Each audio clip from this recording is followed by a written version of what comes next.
All right, everybody. How are we doing today? Welcome back to another episode of the Robbie Basel Show. It's been a week. It's been some week, I'll tell you that. I am your host, Robbie Basel. Uh, just a quick update on the channel itself. I finished my second year of college this week. So the episodes for now will be going back to probably Tuesday, Friday still. I mean, I like the Tuesday, Friday schedule. There may be some weeks later on where we just do one show a week because there's not a lot going on. But of course, upcoming videos. Of course, we have Copa America, the Euros. All of that will be broken down. We have World Cup qualifying in June, which makes no sense, but here we are. It's Africa. Nothing makes sense with the CA with CAF or what is it called? CAF? I don't know. It's a weird dilemma I've had, but yeah, we get to talk about that later on. Um, we have we'll have F1 over the summer, Major League Baseball, the Olympics. We'll probably talk about a little bit, including my favorite topic, one of my favorite storylines of Olympic soccer, the rise of the Dominican Republic national team, which will be a focal point, and we'll talk about that more in July. But I was just remembering, um, remember my first video? I talked about a certain player. His name is Endrick, if you remember. Endrick will be playing for Brazil in the Copa America. When we break down the Copa America, we'll go over maybe some rosters, some players to watch out for, and of course, I'm going to be watching out for Endrick because he's going to Real Madrid, and I've heard about him for like forever now. Coming out of Palmeiras. Palmeiras? Is it Palmeiras or Palmeiras? I don't know. It sounds the same, but it's completely different because one sounds more Portuguese, one doesn't. I don't know. I'm not good with the Portuguese names. Ask my pronunciation of Bruno Fernandez. It's like Fernandez. It's Fernandez. I don't know. We'll talk more about like players like Endrick and all that very soon because Endrick will be playing for Real Madrid. We'll talk about Real Madrid and what my thoughts on some of the officiating because I know that's been a big question the entire week. Well, since the game on Wednesday, I got to see the end of it on Wednesday in highlights because I was a little bit busy. What an end. But we will be starting with none of those things that I've just discussed. We will be starting it off, and I will share my screen because you will see the entire topic list for today on the top of the screen, but I don't really care. We will be starting with Miami. And ladies and gentlemen, I've waited to say this since Sunday night, and the people I've texted know I've been waiting to say this since Sunday night. Lando Norris, race winner in Formula One. I can't stop smiling when I say that. It is an awesome line to say. Lando Norris, race winner. It's been a long time coming. We know what happened in Sochi years ago. He's had multiple P2, P3 finishes. He's shown flashes of what he can do. I did not think, though, first race win, Miami? It's like the script was something else. Let's break it down this entire weekend as a whole, because not a lot of things made sense. We will start off with the sprint, where we had, if you remember, Danny Rick qualified P4, which, sure. And of course, you see our protagonist, Lando Norris, P9. Despite being P1 in SQ1 and SQ2, and then in the sprint, he gets taken out, and of course, DNFs, because of this man, Lance Stroll, Fernando Alonso, and a move like a torpedo by, I can't find him, by Hamilton. But the important thing was that Logan Sargent almost got points. George Russell was 12th behind the Williams, which is funny as all hell. Piastri got 60. Knew it was expected. Oh wait, I got to scroll down. K-Mag had like 30 seconds in penalties because that just makes sense. And well, we had Nico Hulkenberg points. Yuki Tsunoda point. Oscar, Carlos, Danny Rick got 5 points. Excuse me from this 5 points. Oh, by the way, I think Lewis got a penalty for speeding in the pits, which is because if you remember, I think this was when this happened. When Lando went out, they had to do the safety car through the pits, and I think Lewis sped in the pits, which is kind of lame for a penalty for that, but I don't really care. That's just the way they do it. Sergio, Charles, and Max complete the podium. Qualifying was kind of weird. For reference, Danny Rick followed that miraculous performance by qualifying 18th. Something I talked to people about before. I called it. I actually think I called it in the Friday. Did I talk about this in the Friday video? Watch him. I don't know. I did talk to a lot of people about it, and I said watch him start at Miss Q1. It happened again. Because I was thinking the narrative like when Lewis did it in China and then he sucked in qualifying. Same narrative here, and well, there you go. Fernando 15th. That Aston Martin was terrible this week, by the way. I thought so, at least. Big shockers were, well, there really wasn't any other than Nico getting into the freaking top 10 again, and Yuki Tsunoda, top 10. Sure. But it was Max, Charles, Carlos, Sergio, Lando, and Oscar.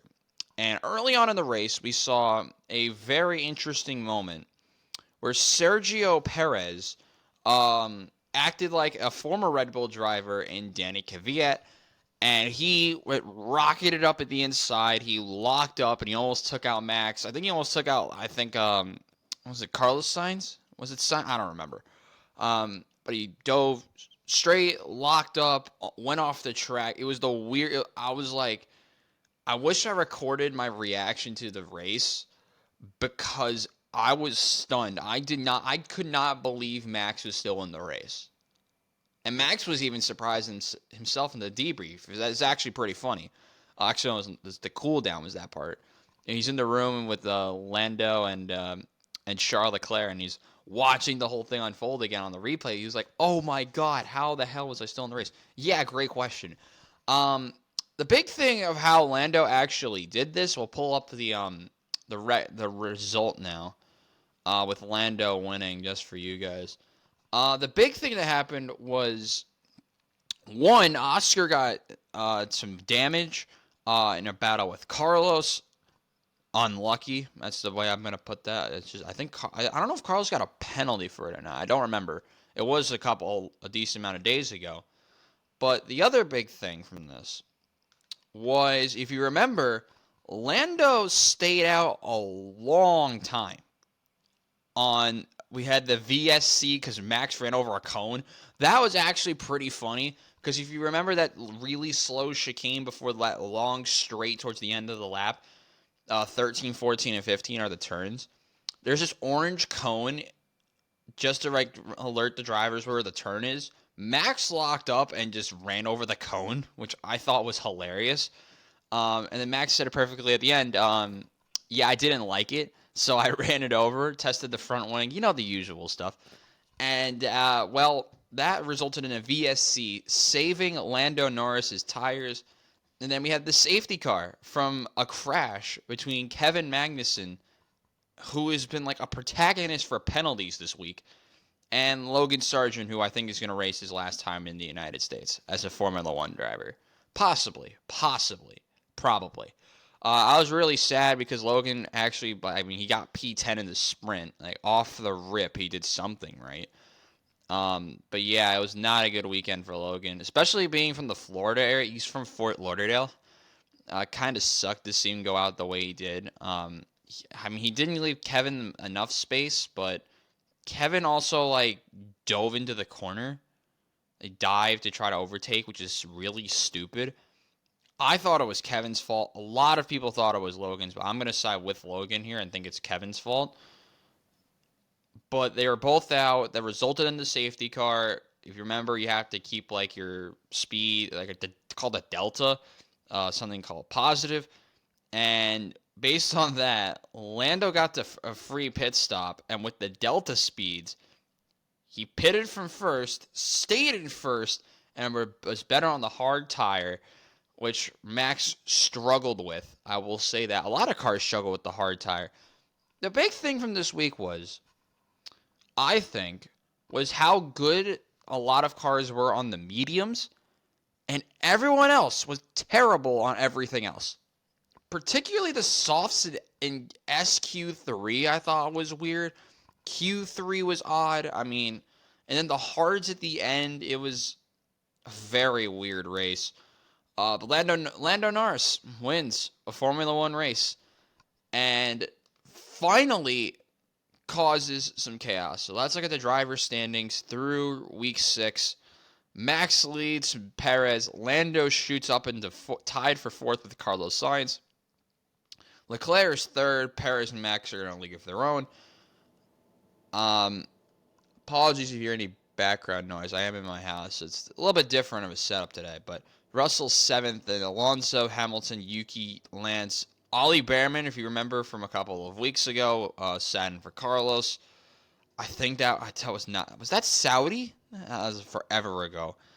Nico, then Danny Rick, who got all of his points in the sprint. Ocon and Magnussen, Albon and Zhou, Gasly, Valtteri, and of course Logan is last because he's completed the least amount of races.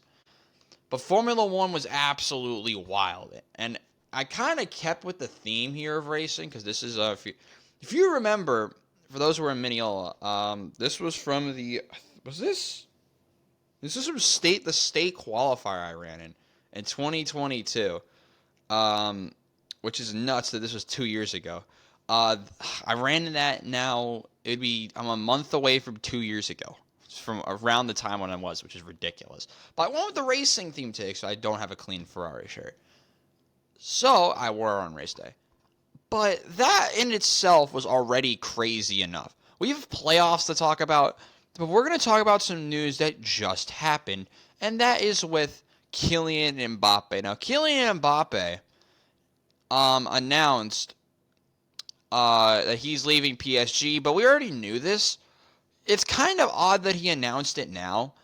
But yeah, this is the CBS article, by the way. For those who don't know, I know this ad's playing over here. You already know how it is with this stuff. But yep, Mbappe officially announced that he's leaving PSG. Twists and turns in the past couple of years. His final destination is currently unknown. I think that's a stupid thing to write because they write it well afterwards. Widely believed to be set to arrive at the Santiago Bernabeu in time for next season. We'll talk about the Bernabeu in a moment. And it's probably going to be after the Euros and the Olympics, which is why? Why are you waiting to do this? All that remains at PSG is to play in the Coupe de France final, which he's probably going to win because everyone else sucks for the most part in France, because there's like no other real competent team for the most part. I mean, the legacy he's had there, 6 Ligue 1 titles. He's won the Coupe de France. He already has 3. He could be getting his 4th. 3 Trophées des Champions. 2 Coupe de la Ligue. And Ligue. I know I said it wrong. And was a runner-up in the Champions League once. The big issue that I have with these stats is the one-time Champions League runner-up, because PSG spent a lot of money to do nothing. They're kind of like the Phoenix Suns, where they pay a lot of money and have no success, or minimal success. That's your comparison. But the 6 Ligue 1 titles, I mean, there's no other real team that could really compete with them for the most part. Maybe other than Monaco, Lille, I guess. I don't know. But yeah, French champions, all-time top scorer across all club competitions. He's done a lot of incredible things. But I'm happy he's leaving PSG because they should. This is like one of those moments where a club finally could realize, oh crap, we need to like change something. Because we just lost our best player for nothing. They're receiving no transfer fee. It's they call it a free agent. It's essentially what it is. Because this team had chances to move Kylian Mbappe for a significant amount of money, but they were really stagnant about it. And Mbappe wouldn't really make him take the money from someone else, really. So it's a very odd move. There's a whole video on it. I watched the video. It's really brief, but the one thing that I thought was weird, they mentioned the Olympics for Mbappe. If he plays in the Olympics, which is one, why? Because he counts as like under. Because I know you could play 3 over 23 players in this. I mean, Jude Bellingham could technically. Actually, I don't even know if England's in this. we'll talk more about the Olympics later on, but the fact that he's even considering playing in the Olympics, I think is nice because it's the only time he would play in a home Olympics. So Mbappe is leaving, but how did we get here? Well, Mbappe went out and lost the Champions League to Dortmund. This makes no sense, and I'm loving it. The Champions League is weird. It makes no sense, yet here we are. Dortmund beat Bayern. Dortmund beat Bayern. I wish I would say that for the final, but we're not getting that final because, well, Paris hit the crossbar or a post about 65 times. Matt Hummels scored on a set piece because that's just the way the Dortmund team plays. They win 2-0 on aggregate, 1-0 both legs. And, yeah, that's essentially it. Dortmund won. Paris Saint-Germain lost. It's probably their last time, I think, for now, that they're going to have a legitimate chance to be a favorite to win the entire thing. Of course, since they're losing Mbappe, but we don't even know who they're replacing with it. The fact that they're even in this spot is bad. But they do have some intriguing pieces for the future, particularly on the wings. You talk about a guy who I love in Zaire Emery, who I think hit the post about 30 times. It felt like at least 30 times. But, yeah, disappointing for PSG. Better team. I think I have to learn this by now. A better team does not always win the tie. We've seen that too many times. And, well, here's another example. PSG losing 1-0 to Dortmund. Because that makes sense. But then no one makes even less sense. People weren't, for once in this tournament, and I have to give this shout out real quick before we talk about Real Madrid. They weren't mad at the officiating, which you would think would send us into a very similar game. Low scoring, a lot of opportunities, good officiating. Well, we had the first two. Incredible match. Great plays. A million missed chances by both teams. But the decision at the end is what everyone will go look on for. We started off with the reason Davies even came into this match when he did. Serge Gnabry got a hamstring injury again. And for Bayern Munich, Serge Gnabry got injured. He's replaced by the Canadian international Alphonso Davies. Davies then scores in the 68th minute. A banger with his weak foot. Wraps it around. Beats Lunin. It's 1-0. And then Bayern fans are going nuts. But then here's where I really start to have some problems. Bayern subs off Harry Kane. They sub off more good players. But then Real Madrid subs on Joselu. Or is it Huselu? I don't know. It's like the other pronunciations of Spanish. I don't freaking know anymore. Huselu goes out and scores. We're level. And then, but wait, before that, Real Madrid already had a goal disallowed. Nacho put his hands a little too high, battling with Joshua Kimmich, or Kimmich, and it was disallowed, which I thought was the correct decision. I like that decision. I'm glad that they let it play out, and then they gave the correct decision with VAR. I love that. Love it. The second goal that Joselu scores, the tap in, they put the flag up, they wait the whistle. I like it as well because it was originally ruled offsides on the initial ball played to the person who crossed it into the middle. I thought that was the correct decision live. That they waited, they did everything right, and then VAR overturned it because it was the initial pass was onside before the ball went in the middle. It was a backwards pass, which keeps it onside. Good goal. Madrid goes crazy. This is the part where I have multiple issues. The chance that Bayern Munich had should not have even happened to begin with, if you really think about it. I know the VAR decision took long. It didn't take 3 minutes. We were at around 12:45 in the middle of the later stages of the 102nd minute. The whistle was not blown yet. I have a problem with that. Because, listen, I get you're trying to give the other team, we don't know how long the decision took. They gave them too much. And that's when we get into this spot with the offsides for Bayern. Now, what are my thoughts on this? Well, I think a big thing by the referees was that maybe they saw him in a running motion. That was the one thing I thought when I look back at it. Because you can make an argument when the arm was down from the defender in the running motion as the ball was kicked. You can make that argument. But like when you really slow-mo it, do I have a problem with them putting up the flag as early as they did? Not really. But I do at the same time. And let me explain what I mean by that. In certain situations, and a referee can put up the flag for offside if it is leading up to a possible collision with the goalkeeper, a 1v1.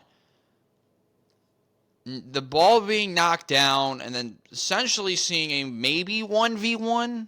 Maybe it could have led to that. But the problem is that a lot of people want to see the plays played out first. It's a very weird situation. I'll get to Thomas Tuchel in a minute because I have a lot of problems with what he said. And I'll pull the quotes up on my phone just to read them out what Tuchel said. Because I have a lot of problems with Thomas Tuchel. Now, do I think it was the right decision? Not really. I don't hate it, but I don't love it. I don't think a lot of people, if there are people who support Bayern Munich, will agree with that decision. Because, yes, you could allow a play to continue, and I think that VAR may allow that goal to stand. But in the moment that you really have to think about this. They should have never gotten that opportunity to begin with. That's the big takeaway I will have from this. They should have never had that opportunity. The ball was in the center of midfield. So there was a duel right towards the center line, right in the middle of midfield, or towards the right far sideline. No whistle to end the match. They waited a long time for this, by the way. And that allowed the play to happen. I think you can make an argument for both, but really, if you look at the slow-mo, he is barely onside. But they really should have never had this chance to begin with. Now,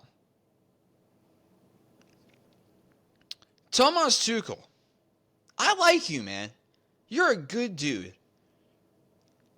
But what the hell, man? Listen. You got gifted opportunities in this match. But when you say it's a clear violation of the rules, bro, I have a problem with this.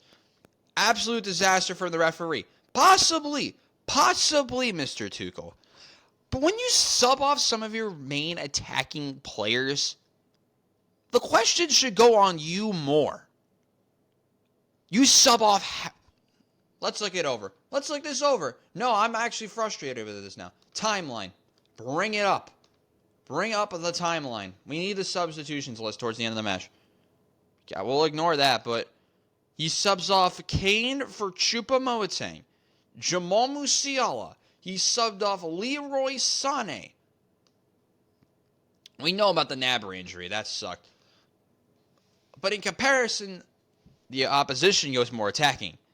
They have Joselu for Valverde. Rodrigo, who could not finish anything, was replaced by Brahim Diaz. Luka Modric for Toni Kroos. Camavinga, the always versatile, meme-like Camavinga. Eder Militao. This is when you put a substitute on as a defender, Mr. Tuchel. But let me say this. Countless opportunities for Bayern Munich not converted. Same with Real Madrid. Real Madrid, I'll put this in all honesty, should have won this game by the hour mark for how many changes Rodrigo had. Ridiculous. It was an incredible game. The Avengers win again. But in all reality, why the hell did you stop going have somewhat of an attacking presence on the pitch? Why? I think he would have helped you lay it on, Mr. Tuchel. Choupo-Moting? Really? Come on, man. And this keeps going more on Tuchel because those substitutions didn't help him. They conceded twice after those substitutions. Goes more defensive, concedes twice. Unbelievable. We actually have to bring this back up again because we have our Champions League final. After all the drama of all the controversy that we've had in this incredible season, the final year with a Champions League group stage ends with this final. Unbelievable. We'll talk more about the final, but we'll just bring up some... Actually, I've talked enough about the Champions League. This is your final. Take a screenshot. We know when it is. I might stream the day of the Champions League final. We will see. I might, go to the basement, do some commentary. It will be wild, but yeah, that match will be crazy. That's your Champions League final. It's Borussia Dortmund. It's Real Madrid. On to the next topic of the day, because I have talked about the Champions League for almost 20 minutes, and it was 2 matches. To the Premier League, and what to watch out for on the second to last weekend of the season. Let's look at your matches. What matches am I watching out for? But before we do that, let's look at the table heading into the second to last match day. We will focus more on the bottom because the top is probably going to stay the same. The big thing here is that Brentford is safe. Sheffield is relegated. Burnley is pretty much relegated. They have to win out and have Nottingham Forest lose out, which I don't see happening. Luton are in an interesting spot. They deserve to be relegated, but they play away to West Ham this week, and we will talk about their road to possibly getting out of relegation. They have to win out. That's the best way to put it. Nottingham Forest is playing Chelsea. That could stir up a lot of things because Luton winning this match means if they lose this week, they're gone. And Nottingham even if Nottingham loses by multiple goals, Luton is basically done because they'll have to win 4-0 on the final day. That's going to be the main narrative. West Ham and against Luton is my matchup to watch in the middle session. But let's go back to who Luton plays on the last day. Fulham. Forest is playing Burnley. There's your narrative already. Let's go over the matches. We have Man City, who are probably beating Fulham. I'll give my score predictions for this week. I have Fulham 1, Manchester City 2 at Craven Cottage at 7:30 in the morning Eastern Time. It's going to be fun. I think Fulham will cause City some minor problems, but I think City should get away with the win here. I have Bournemouth beating Brentford at the Vitality 2-0. Brentford don't score. Bournemouth have Dom Solanke. I think he gets a brace. Bournemouth win 2-0. In the game that means absolutely nothing, I think Sheffield United draws Everton for no reason. Just because 1-1 draw. I think that fits. Newcastle. I like this Newcastle group. They're going to beat a very struggling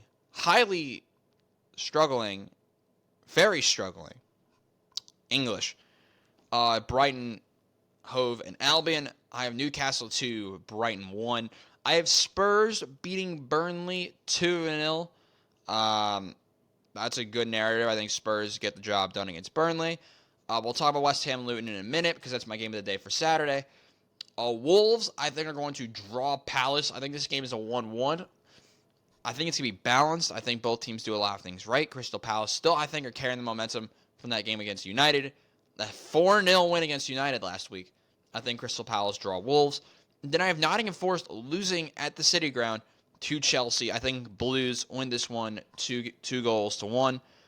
We'll talk about our other 3 matches right now. So we'll start off with West Ham Luton. I have this as a draw.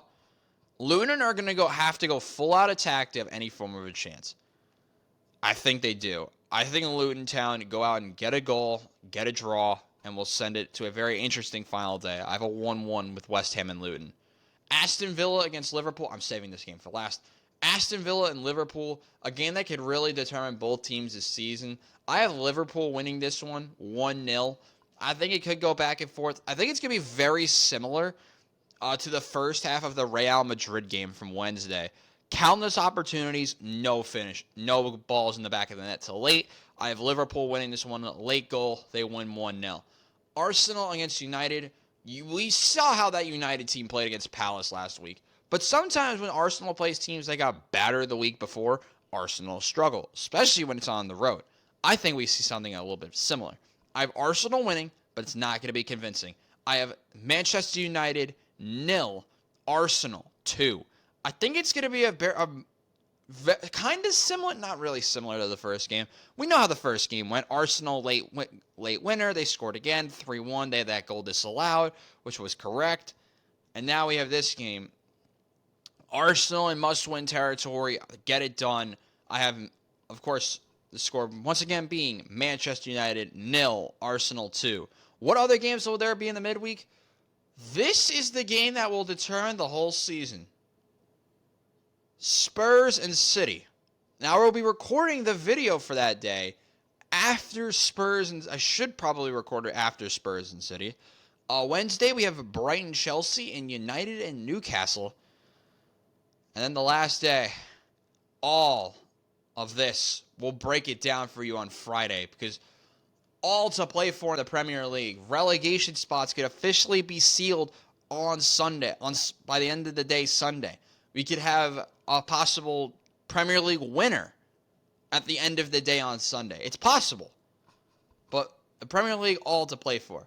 Quick notes, we'll head to Major League Baseball before we talk about the 2 sets of playoffs and who I am mad at this week. Because there is a particular team I am mad at.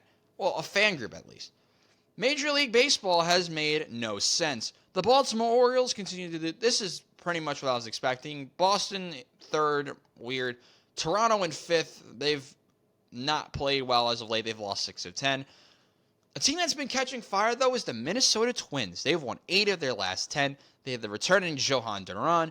His entrance is awesome. I recommend you check it out. But it's very weird to think that the AL Central has more teams over 500 in the early stages of May than the American League West. Does that make sense? Of course it doesn't. The Royals are 3rd. I don't know what to tell you. The White Sox finally got their 10th win of the season.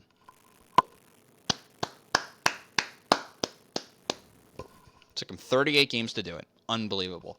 In the West, the Oakland Athletics, 3rd. Put this back here. Oakland, 3rd. Oakland, 3rd. Just wrap your head around with that narrative real quick. 18 wins. Would not be good enough for 4th. Actually, it would be only 4th in the Central. Would not be top 3 in the East. Yet they're 3rd in a division I thought that was going to be very competitive this year. The underachieving of Houston so far needs to be studied. But you have to count on them possibly making moves later in order to try to get back into it. What the hell is that home record for the Angels and Houston? They have a combined home record that is barely better than Oakland. Shocking. Shocking. That is what that is. Shocking. Unbelievable. This doesn't make any sense. National League. The Phillies have decided to play baseball. They've won 8 of 10 because the Braves have done nothing. They play the Mets tonight, which should be fun. But the Braves are safely in 2nd. A team that's been playing pretty well. The Nationals? The Nationals. You know, this does not make any sense. What the hell? The Nationals are 4th. The Marlins also just recently got their 10th win. because they're bad. The Nationals are the same record as the Mets? I don't know what to say. Though the funny moment was when Jazz Chisholm hit that leadoff home run off of Yamamoto after they said a no-hitter alert. Yeah, smart.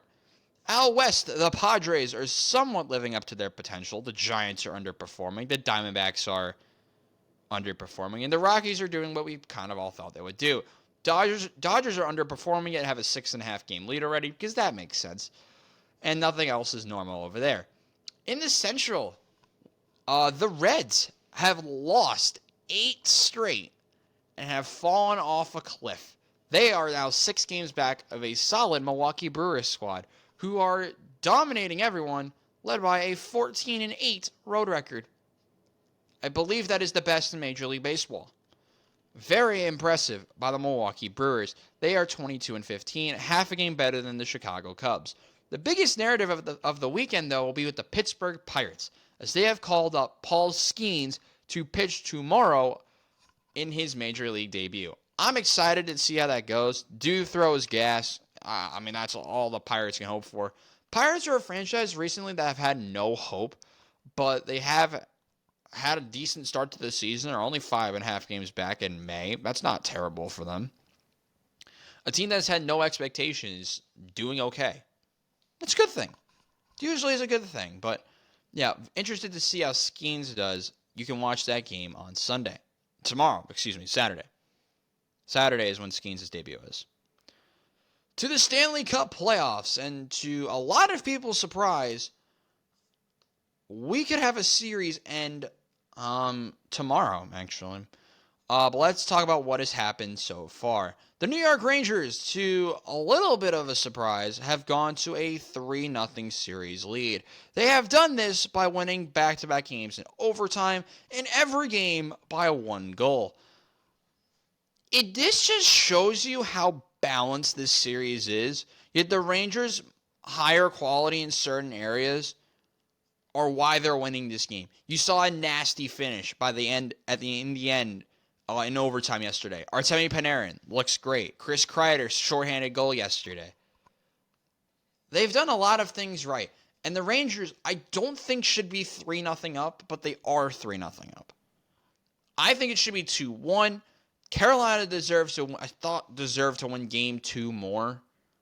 But I guess they didn't because they lost the game, obviously. But Rangers can wrap it up. They play tomorrow night in Raleigh, North Carolina. That'll be a fun game to watch out for. But the Rangers, great start. 3-0 up. They've been clinical in front of goal. But there's been another team that will play only their second game of their playoff series. That's tonight. And that is the Vancouver Canucks. You know, Edmonton is special. They go up 4-1. You think this game is over. But Vancouver, who had an awesome crowd in Game 1, I was able to watch the beginning and then watch the highlights later on because the game ended at 1 in the morning and it was my first full day back home. Vancouver rattled off 4 straight goals to beat Edmonton. Crazy. The narrative is awesome. I think Edmonton bounces back in Game 2, but once again, I don't even know what's going to happen anymore. The big narrative here with all these remaining games is that anything is truly possible in this playoff series. Because you'd have Edmonton, who thought they'd be safe, up 4-1, blow it to Vancouver. I think Vancouver are going to win tonight's game, but at the end of the day, no one is safe. No one is. It's a fun series to watch out for, 100%. Florida and Boston. This series, the Game 2 yesterday, or recently, no, Game 2 from Wednesday, that's when it was chaos. Boston won Game 1 5-1, but then Florida responded by beating Boston 6-1. Boston responded by fighting everybody, essentially. There was a lot of 10-minute misconducts. There was everything you can imagine. And Florida deserves to win this game. They did everything right. They play Game 3 tonight. A game that I will totally want to tune into because it's a very balanced game the blowouts, I don't think justify how good both of this series can be. I don't see the other games really in this series being blowouts. What I do see happening is a lot of physicality. And that's what we've seen with the terms of numbers of hits, numbers of fights. Both of these teams, very physical, but have been at points very clinical in front of the goal. Boston wasn't in Game 2. Florida wasn't in Game 1. I think we could possibly see both gel more into a much better type of game tonight. That's what I'm expecting. But the series has been a seesaw more. And then we have another good series with Colorado and Dallas. Dallas, who got away from the Vegas Golden Knights. They lost Game 1 4-3 against a very good Colorado Avalanche squad. And then they went out and won Game 2. Game 3, they won Game 2 yesterday by a score of 5-3. And Game 3 is tomorrow night, 10 Eastern in Denver, Colorado. It's a fun start. It has a lot of things that I would be intrigued about. Goal scoring, defensive structure. Dallas being the best team in the West. Colorado played with injuries. They're missing some pieces. The series does scream Dallas win. But Colorado's resilience in Game 1, their somewhat resilience in Game 2, and the way them as a franchise, they're a recent Stanley Cup winner. They've won 2 years ago. They won the Stanley Cup. They know what it's like to go on the road and win games in the Stanley Cup playoffs. They're going to, I think, continue to be more and more resilient as the series goes on, which could spark the upset for Colorado over Dallas. I don't think it happens. But that's just a narrative that you can watch out for because Dallas is high in talent. They've performed well all regular season. They're my projected winner of the Stanley Cup playoffs this year. They have to continue to perform in order to get themselves in a position to win the Stanley Cup. Because going to 7 games in the opening round sometimes doesn't lead to a lot of success due to players possibly being more tired. But on the flip side, you can argue that makes players more ready to go. They don't have to rest as much. They know what it's like to be in game speed all the time. It kind of keeps like the flow from the regular season in a way. So I'm intrigued to see how the rest of the series goes. The narrative, Dallas, better squad. Colorado, more rested from the shorter series in the last round against Winnipeg. How does Colorado continue to be resilient and stay themselves in a reasonable margin if they're down in order to stay in the game against Dallas? Because we know how Dallas can score. We know how Dallas can play. They were the best team in the West for a reason. How can they keep that up? That's what I'm watching out for in the rest of this series. But the Stanley Cup playoffs have been a lot of fun. Now, I've been tuning into it night in, night out when I can. But the NBA playoffs, I have a lot of problems with this. We'll start it off in New York. Game 1 ended in not that great of a fashion. We had the offensive foul. It was chaos. But Game 2, I have more problems with. Now, people will say I'm a hater of the Knicks. I wouldn't necessarily categorize myself as a hater of the Knicks themselves. They're a good team. They have a lot of things going for them. You saw how OG Anunoby played after the Jalen Brunson injury in the second quarter. You saw how they play. They're very resilient. They do a lot of things right. That fan base just pisses me off, man. A lot of fans. Overconfident. They think they're, I don't even know what the word is, entitled. I don't get it. When was the last time they made the conference finals? I don't even know. It's probably before I even watched basketball, I'll be honest with you. No.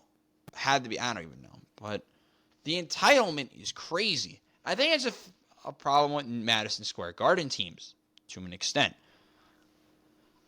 But Game 2,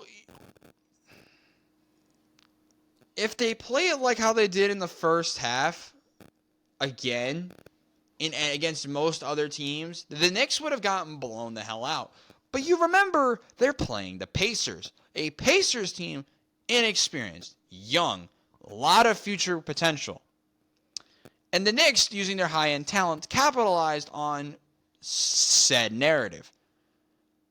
I have multiple issues with how this series is going. First, of course, with the fans thinking we want Boston. I don't think you'll want that yet. Even though they did get beaten up by Cleveland yesterday. We'll talk about that in a minute. But, man, you guys are... oh, my God. It's something special. I don't know if I've seen listen, okay. I'm going to say something similar to what I said last year. I will not hate on you guys celebrating after winning the series of Philly. I won't. Because that's wrong. Oh, I need to see myself. It's wrong for me to hate on someone after a series win. Okay, fine. But parading in the streets of New York after barely beating the Pacers twice is a problem. That Pacers team is not better than Philadelphia. You've gotten outplayed in multiple halves by Indiana. Understand that you had no business winning Game 2 until the second half started against Indiana. Because if that game was in Indiana, you are losing by 25. You are. It's a stated fact. But the environment that MSG brings is the reason they won that game, along with officiating. I am siding with Rick Carlisle. Because you saw how game 1 ended, moving screen. Which, harsh, but right. Because I think the refs learned from the Joel Embiid situation. What I don't get is the moving screens that were not called.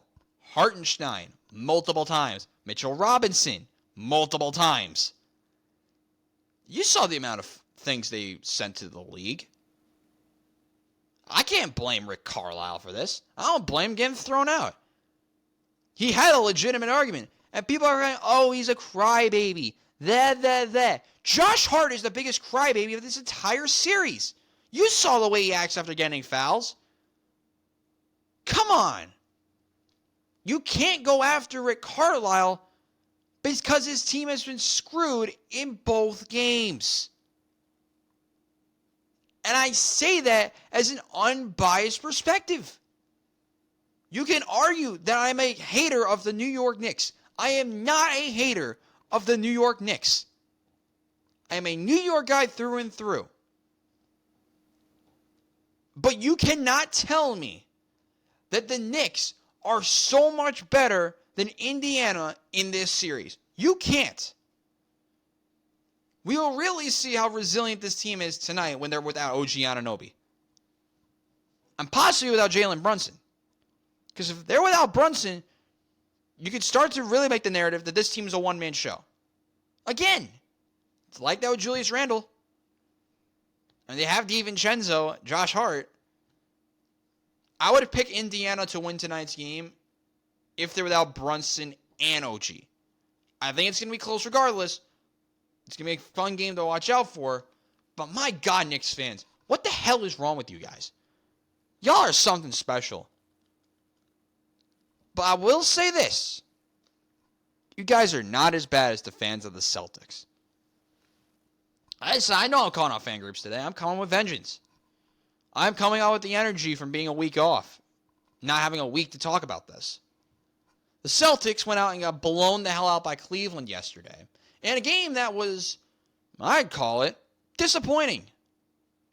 You saw what Boston did game 1. But Cleveland had a perfect response. Donovan Mitchell. His team made it out of the playoffs, made it out of the first round without LeBron for the first time in like 20 years. They play game 3 tomorrow. And I think Cleveland could cause some problems. Now, you saw how game 2 went. But my issue is like, you guys have lost 4 home games all year. And in a time of need, you guys aren't there to support your own squad. Listen, I would love to call on my fellow fans of Arsenal, who walked out on them when they were losing games at home. I will call out teams who do this. But I just don't get that you lose 4 home games all year. It's a playoff series. You guys walk out on your home team. I don't get it. I've never understood this. I'm tired of being mad about this stuff, man. It's the little things that get me ticked off. Minnesota has taken it to Denver. Well, I'll briefly talk about this because this episode's going a little bit long. Minnesota has taken it to Denver because that makes sense. And the overconfident Nuggets have dropped 2 games in blowout fashion to the Minnesota Timberwolves. And possibly seeing Jamal Murray suspended? I don't know. I think he should get suspended. I think a lot of people will agree with me on that one because he threw a towel on the court in the middle of the play. I'm not for that. The Thunder play the Mavs 1-1. It's been a great series so far. I've actually really enjoyed Thunder Mavs more than I thought I was going to. I think that series will go down to the wire. The narrative there, can Luka go out and Kyrie go out there and dethrone the young Oklahoma City Thunder? I'm losing my voice. I'm ending the episode here. Thank you guys so much for watching this episode of the Robbie Basel Show. I know I've gone after a lot of teams today, and that's just been like, when you have a week off, you have a lot of feelings. I said them all out today. I'll break down more of these series and what's going on in the Premier League and what to watch out for in other possible sports around the world on Tuesday. For now, I'm Robbie Basel saying so long. Enjoy your weekend. See you guys Tuesday. Goodbye, everyone.